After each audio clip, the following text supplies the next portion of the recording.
Aguas refrescantes. Por Watchman Nee.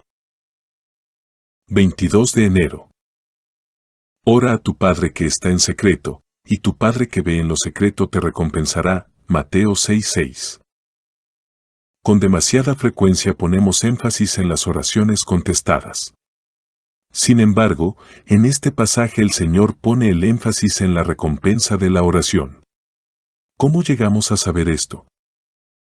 Precisamente porque la misma palabra recompensa utilizada aquí se vuelve a emplear sin relación a las peticiones, en el versículo 2 asociada con las limosnas y en el verso 16 con referencia al ayuno. A la luz del contexto, la recompensa prometida está referida a un galardón futuro. Lo que resalta es que la respuesta a la oración es algo secundario, mientras que la recompensa a la oración adquiere el lugar predominante. Si nuestra oración está de acuerdo con la mente de Dios, no solo será contestada aquí, sino que será recordada en el futuro en el tribunal de Cristo, para recibir la correspondiente recompensa. La oración es principalmente comunión con Dios para la manifestación de su gloria. Los hipócritas mencionados en este pasaje toman las cosas que deberían glorificar a Dios y las utilizan para su propio engrandecimiento. Oran en lugares públicos para que los hombres los aplaudan y lo aman. ¿Qué está ocurriendo? Solo están orando para ser vistos por otros, no para ser oídos por Dios, y el motivo es el que determina el resultado. Estos hombres encuentran su recompensa precisamente donde la buscaban, o sea, en la alabanza de los hombres. De esta manera pierden por completo la recompensa reservada para el reino venidero. En realidad nunca la desearon. 23 de enero. Jehová dijo a Josué: extiende la lanza que tienes en tu mano hacia ahí, porque yo la entregaré en tu mano. Josué 8:18. La conquista de la gran Jericó puede haber parecido un triunfo fácil. Ahora Israel se encuentra frente a la pequeña Ai, cuya conquista parecería más fácil todavía. Sin embargo, los medios utilizados exitosamente para la conquista de Jericó no pueden ser empleados aquí. Se requiere algo nuevo. En otras palabras, no podemos encarar las batallas espirituales de hoy con las armas empleadas ayer. El pasado se ha tomado en historia y le agradecemos a Dios por ello, pero necesitamos poder ahora para hacer frente a su nuevo desafío. Apoyarse en autosuficiencia adquirida en el pasado equivale a cerrar las puertas a nuestro progreso espiritual. El Señor ordena nuestras circunstancias para confrontarnos con la necesidad permanente de buscar su rostro, comprobando de esta forma que podemos vencer todas las veces por medio de un nuevo descubrimiento de su persona. 24 de enero. Erráis, ignorando las Escrituras y el poder de Dios. Mateo 22:29. Cuando Herodes preguntó a los sacerdotes y escribas dónde debía nacer el Cristo, de inmediato recitaron de memoria las palabras del profeta: en Belén de Judea. Que bien conocían las Escrituras. Podían dar una respuesta inmediata. ¿Estaba equivocada su respuesta? De ninguna manera. Lo que más sorprende, sin embargo, es que después de responder la pregunta ninguno de los ancianos o escribas salieron para Belén. Lo que sabían era muy preciso, sin embargo, solo lo emplearon para orientar a los magos y luego se volvieron a sus libros. Funcionaron como un policía que dirige a las personas a donde quieren ir, pero él queda siempre en su puesto. Esto no está bien. No es suficiente conocer la Biblia. También debemos conocer el poder de Dios. Comprender lo que dicen las Escrituras no es suficiente si esto no nos conduce a conocer mejor al mismo Señor. Necesitamos tener experiencias personales con Él actuando con fe basada en sus palabras. El sendero hacia el conocimiento de Dios solo se transita por medio de estas acciones. No existe otro camino. 25 de enero. Más a Dios gracias, el cual nos lleva siempre en triunfo en Cristo Jesús, y por medio de nosotros manifiesta en todo lugar el olor de su conocimiento. 2 Corintios 2:14. La fragancia es el objeto más esquivo del mundo. Es imposible definir la fragancia de un día de verano y tampoco se puede imitar. Esto también ocurre en la esfera espiritual. ¿Acaso no hemos tenido la experiencia de palpar una cualidad especial en algún creyente que no podríamos explicar ni describir? Esto es lo que queremos decir cuando hablamos de fragancia espiritual. Proviene de una relación del corazón con Dios que nace de la comunión y la obediencia y sobrepasa todas las excelencias refinadas de este mundo. Es verdad que descubrimos finas virtudes en personas que no hacen reclamo alguno de fe en Dios o en Cristo, y a veces estas cualidades naturales, del punto de vista humano, nos avergüenza. Pero, en realidad no existe punto de comparación. La fragancia que proviene de una vida dirigida por el Espíritu Santo se origina en el mismo cielo. Viene de Cristo y dirige a los hombres hacia Cristo. 26 de enero. Por tanto, no te avergüences de dar testimonio de nuestro Señor, 2 Timoteo 1:8.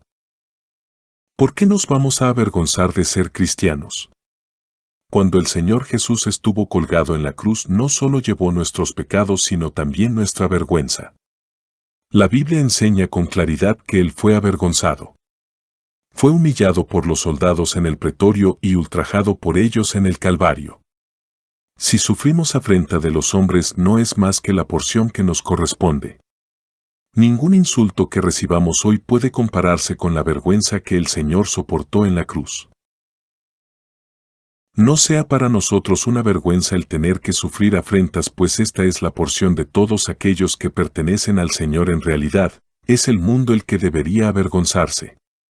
Bien exclamó un poeta, ¿puede una flor avergonzarse del sol? Imposible. Así como la flor se abre gustosa para que todos vean su respuesta a los rayos del sol, así debemos confesar abiertamente delante de los hombres al Señor que tanto ha hecho por nosotros. 27 de enero. Pronto está mi corazón, oh Dios, mi corazón está dispuesto, cantaré y trovaré salmos, Salmo 57:7. Nuestros problemas en la vida son generalmente de dos clases. La primera es circunstancial y surge de los acontecimientos. Deben ser enfrentados y vencidos por medio de la oración. La otra clase es más personal y se produce cuando somos heridos o humillados por otros. En tales afrentas y malentendidos pareciera que la oración no es suficiente. Yo he orado en tales casos sin éxito. Es inútil luchar con estos problemas en oración y quiero sugerirles que en lugar de la oración prueben la alabanza. En tales casos deberíamos inclinar nuestras cabezas y decirle al Señor, Señor, te doy gracias. Recibo este maltrato como de tus manos y te alabo por todo ello. Al hacerlo, descubriremos que todo trasciende. Lo que el Señor ha permitido que nos ocurra no puede ser malo. Todo lo que Él hace es perfecto. Cuando alabamos a Dios de esta manera, nuestro espíritu se levanta victorioso por encima de nuestros problemas y Dios mismo se encarga de nuestros sentimientos heridos. 28 de enero. Vosotros también, como piedras vivas, sed edificados como casa espiritual, 1 Pedro 2:5. El templo de Salomón se construyó con piedras labradas y biseladas, colocadas cada una en su lugar, pero eran piedras inertes, sin vida. Hoy la casa de Dios se edifica con piedras no muertas, sino vivas.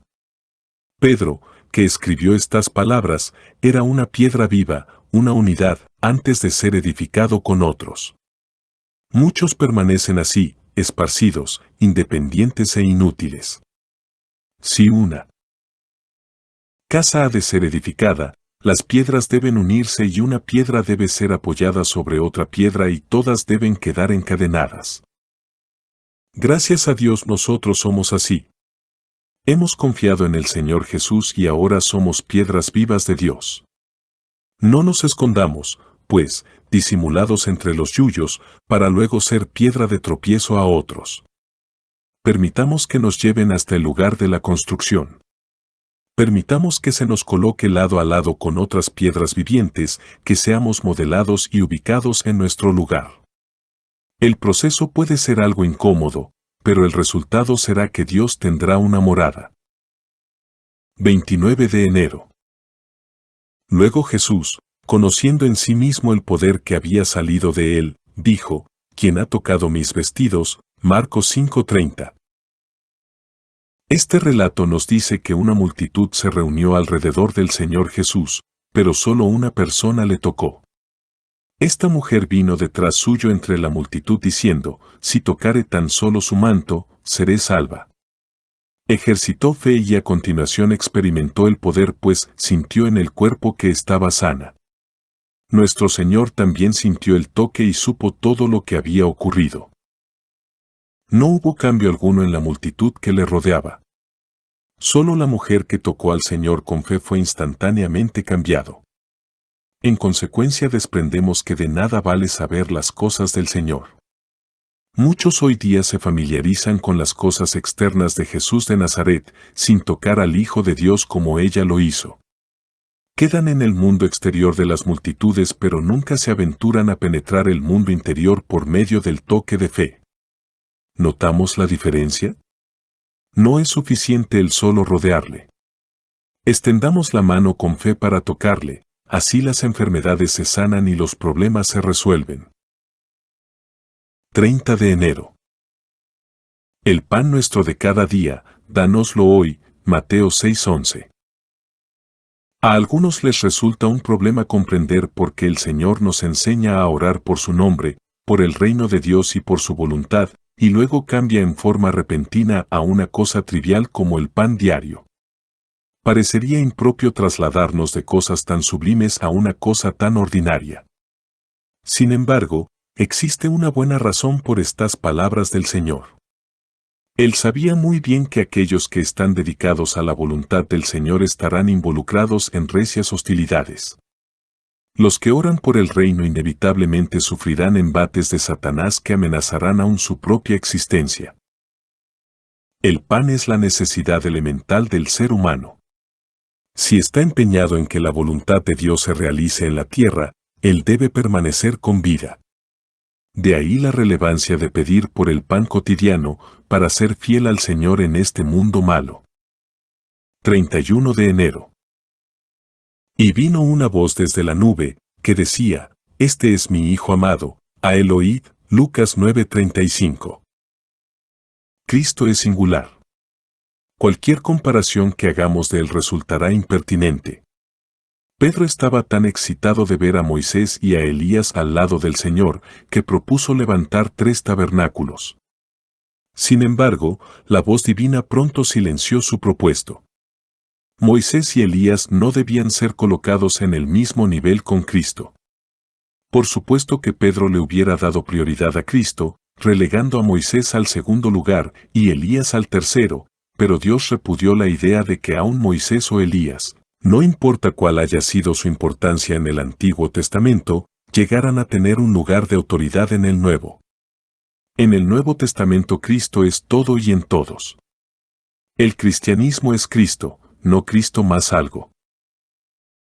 Dios dijo en efecto, este no es tiempo de hablar, sino tiempo de escuchar.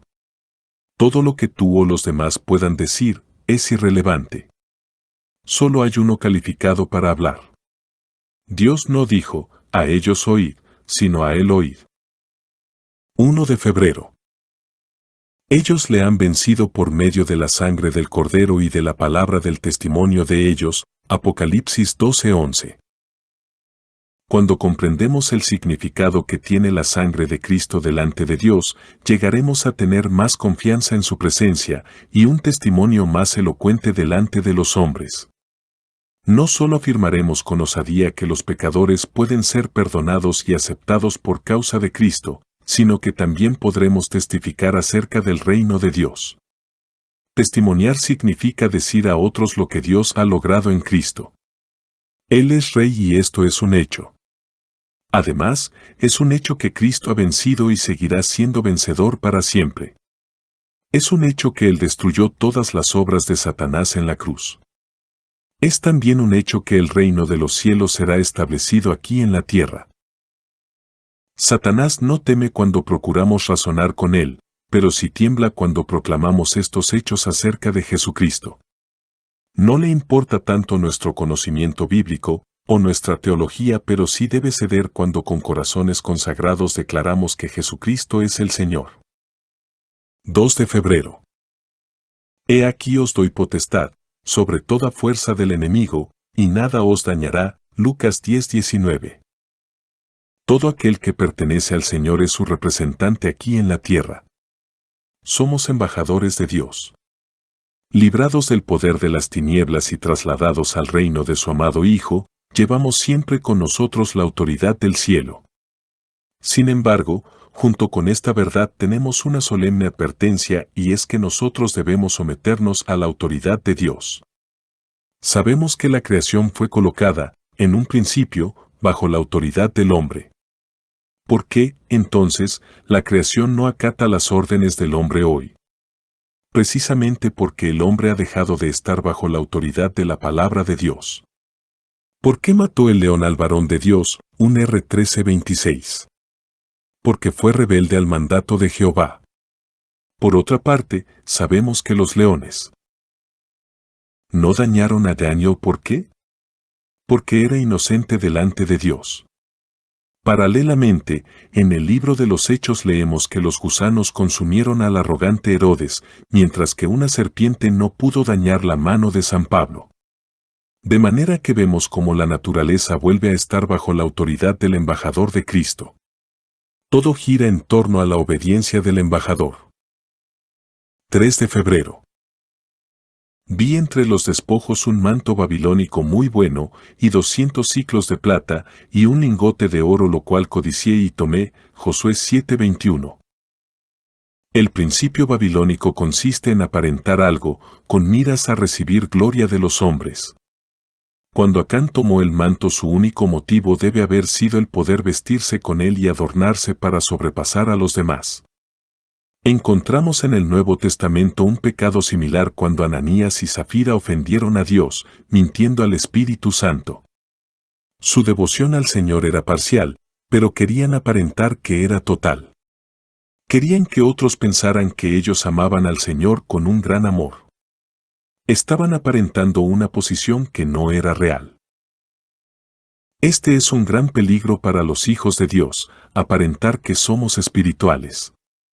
Cada vez que en asuntos espirituales nos colocamos una vestimenta que no combina con nuestra verdadera posición, estamos dejando de ser verdaderos adoradores y ponemos en la práctica el principio babilónico. El Padre busca a aquellos que con sencillez le adoren en espíritu y en verdad. 4 de febrero. En Jehová se gloriará mi alma. Salmo 34:2. Osadamente declaramos que el pecado está debajo de nuestros pies, pero al mismo tiempo confesamos con temblor que siempre estamos expuestos a volver a pecar. Estas experiencias contrastantes corten en forma paralela a través de todas las Escrituras y son parte integrante de nuestra vida cristiana. El problema es que somos propensos a prestar atención a solo una de las dos. Existen, por una parte, algunas declaraciones fuertes de las Escrituras. Dios nos lleva siempre en triunfo en Cristo Jesús. 2 Cor. 2:14, y el pecado no se enseñoreará de vosotros. Ro. 6:14. Estas son afirmaciones osadas y hasta jactanciosas. Sin embargo, la misma persona que hace estas afirmaciones dice con la mayor humildad: los pecadores, de los cuales yo soy el primero. Si decimos que no tenemos pecado, nos engañamos a nosotros mismos. 1 Ti 1:15, 1 Jn 1:8. Si estas declaraciones tan opuestas han de ser reconciliadas, debemos concluir que las dos experiencias en conjunto componen la vida del cristiano. Debemos conocer la plenitud de Cristo y la corrupción que está en nosotros. 5 de febrero. Mirad por vosotros mismos, para que no perdáis el fruto de vuestro trabajo, sino que recibáis galardón completo. 2 Juan 8. Aparentemente, al final del periodo del Nuevo Testamento, el enemigo de las almas halló entrada en la casa de Dios y logró que el pueblo de Dios se apartara de sus caminos. De manera que el ministerio de Juan no estaba dirigido a conducir hacia mayores enseñanzas y experiencias, sino a restaurar. Juan no dice algo nuevo, original o llamativo. Lo que hace es llevar lo ya revelado a su consumación. Su ministerio así se distingue por llevar al pueblo de Dios a la posición que había perdido. Respecto de Juan, el Señor había dicho: si quiero que él quede hasta que yo venga, que a ti, JN 21:22. Hasta que yo venga. El ministerio del Espíritu de verdad, presentado por Juan, perdurará hasta que la historia se complete. El propósito de Dios en su iglesia será consumado, pues nada puede frustrarlo. Aprendamos de Juan a ser fieles hasta que el Señor regrese. 6 de febrero. Pues qué balido de ovejas y bramido de vacas es este que yo oigo con mis oídos. 1 Samuel 15:14.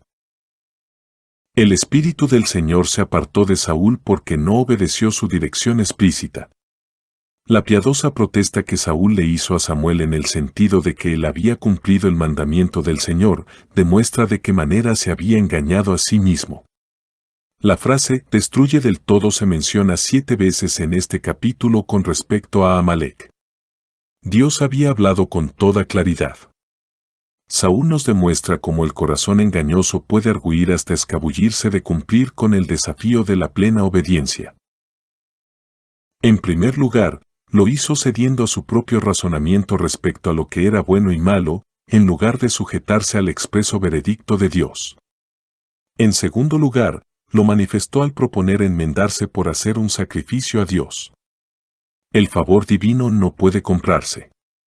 No existe una alternativa fácil para la obediencia a su palabra expresa. Ni siquiera un sacrificio sirve en tal lugar. El obedecer es siempre mejor. 7 de febrero. Entonces les fueron abiertos los ojos, y le reconocieron. Lucas 24:31. Si bien los corazones de estos dos discípulos ardían con una apreciación de las verdades acerca de Cristo, no sospechaban de cuán cerca estaban y cuán íntima era su experiencia personal con Él. Al igual que María, que con gozo les había anunciado su resurrección antes de que ellos iniciaran su viaje a Emaús, no le pudieron reconocer cuando Él se acercó a ellos. Sin embargo, a diferencia de ella, no detectaron en la voz de Jesús algo que les iluminara. El Señor estuvo un tiempo considerable con estos discípulos y lo ocupó en el muy provechoso ejercicio de la exposición de las Escrituras. Sin embargo, ni aún así le reconocieron, aunque intelectualmente estaban convencidos de que Jesús era el Cristo y que había resucitado de los muertos. Existen dos clases de conocimiento. Uno viene como resultado del estudio, el otro por revelación interior, y ambos son necesarios. El cristianismo no solo se funda en un libro, sino en la revelación espiritual que nos viene a través de ese libro. 8 de febrero. Traed todos los diezmos al alfolí, y probadme. Malaquías 3:10. El pueblo de Israel estaba en la extrema pobreza.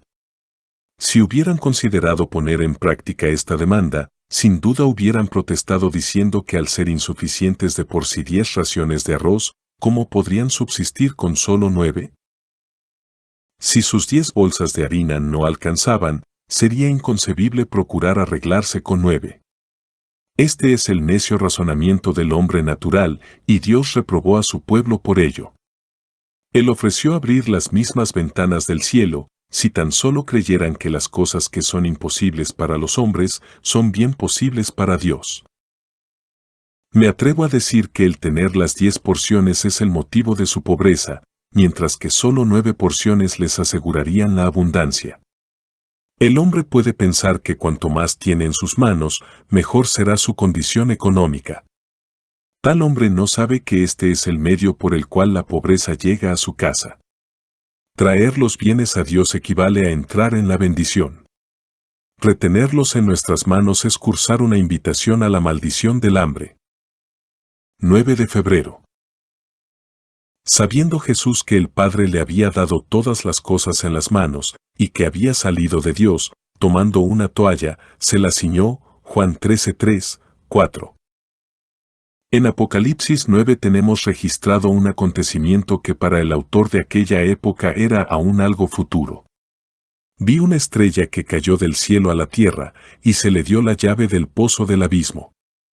Y abrió el pozo del abismo, y subió humo del pozo como humo de un gran horno. Ap. 9:1-2. Este es sin duda lenguaje figurado, pero es evidente que la estrella que cayó es Satanás, y sabemos que el pozo del abismo representa su dominio. Esto nos sugiere que los tiempos del fin serán caracterizados por una liberación de su poder, y los hombres tendrán que enfrentar poderes espirituales que antes no habían conocido. La más grande necesidad de los santos en esa época será la de ser refrescados. El incidente de la cena en Juan 13 nos relata que Jesús vino de Dios, y a continuación, que refrescó los pies de los discípulos al lavarlos.